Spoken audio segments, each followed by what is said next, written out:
You, John Fitzgerald Kennedy, do solemnly swear I, John Fitzgerald Kennedy, do solemnly swear that you will faithfully execute the office of President of the United States that I will faithfully execute the office of President of the United States and will, to the best of your ability, and will, to the best of my ability, preserve, protect, and defend the Constitution of the United States. preserve, protect, and defend the Constitution of the United States. So help you God. So help me God.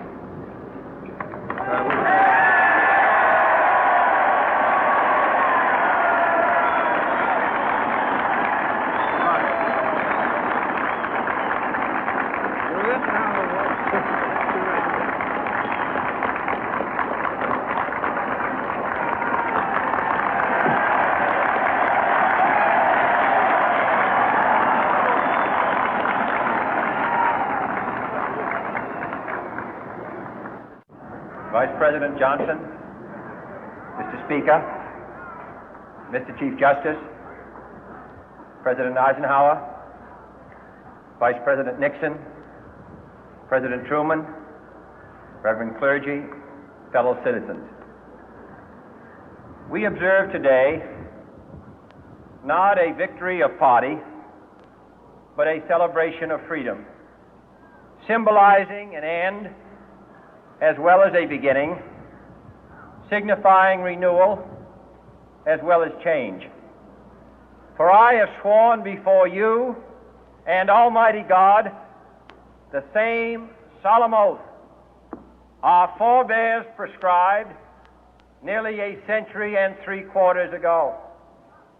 The world is very different now, for man holds in his mortal hands the power to abolish all forms of human poverty and all forms of human life.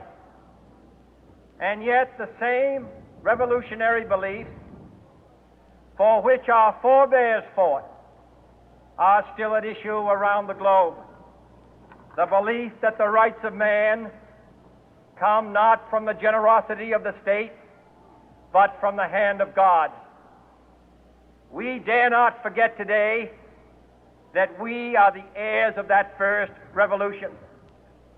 Let the word go forth from this time and place to friend and foe alike that the torch has been passed to a new generation of Americans born in this century, tempered by war, disciplined by a hard and bitter peace, proud of our ancient heritage, and unwilling to witness or permit the slow undoing of those human rights to which this nation has always been committed and to which we are committed today at home and around the world.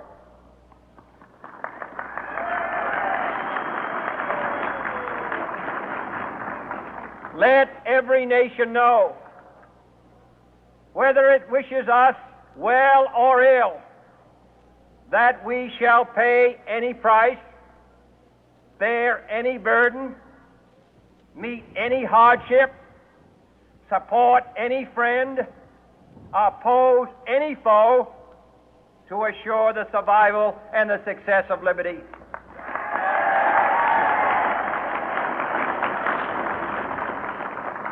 This much we pledge and more. To those old allies whose cultural and spiritual origins we share, we pledge the loyalty of faithful friends. United, there is little we cannot do in a host of cooperative ventures.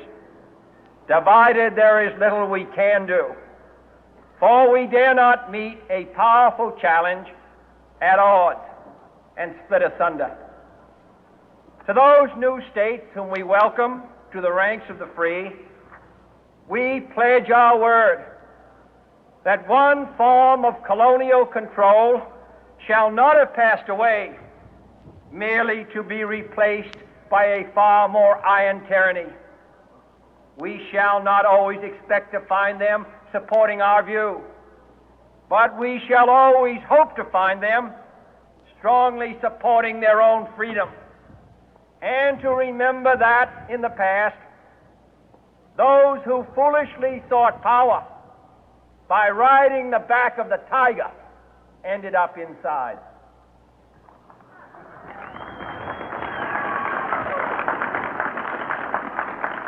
To those people in the huts and villages of half the globe struggling to break the bonds of mass misery, we pledge our best efforts to help them help themselves for whatever period is required, not because the communists may be doing it, not because we seek their votes, but because it is right.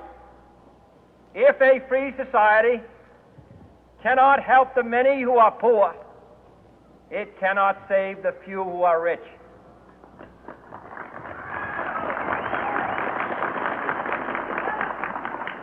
To our sister republics south of our border, we offer a special pledge to convert our good words into good deeds, in a new alliance for progress, to assist free men and free governments in casting off the chains of poverty. But this peaceful revolution of hope cannot become the prey of hostile powers. Let all our neighbors know that we shall join with them to oppose aggression or subversion anywhere in the Americas. And let every other power know that this hemisphere intends to remain the master of its own house.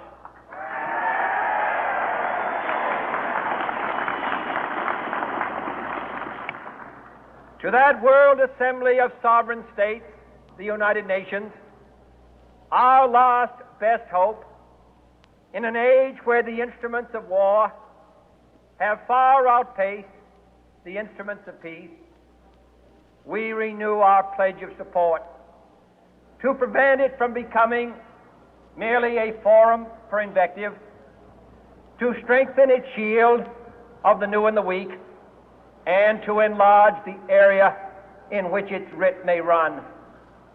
Finally, to those nations who would make themselves our adversary, we offer not a pledge, but a request that both sides begin anew the quest for peace. Before the dark powers of destruction, unleashed by science, engulf all humanity in planned or accidental self-destruction, we dare not tempt them with weakness, for only when our arms are sufficient beyond doubt can we be certain beyond doubt that they will never be employed. But neither can two great and powerful groups of nations take comfort from our present course, both sides overburdened by the cost of modern weapons, both rightly alarmed by the steady spread of the deadly atom, yet both racing to alter that uncertain balance of terror that stays the hand of mankind's final war. So let us begin anew, remembering on both sides that civility is not a sign of weakness,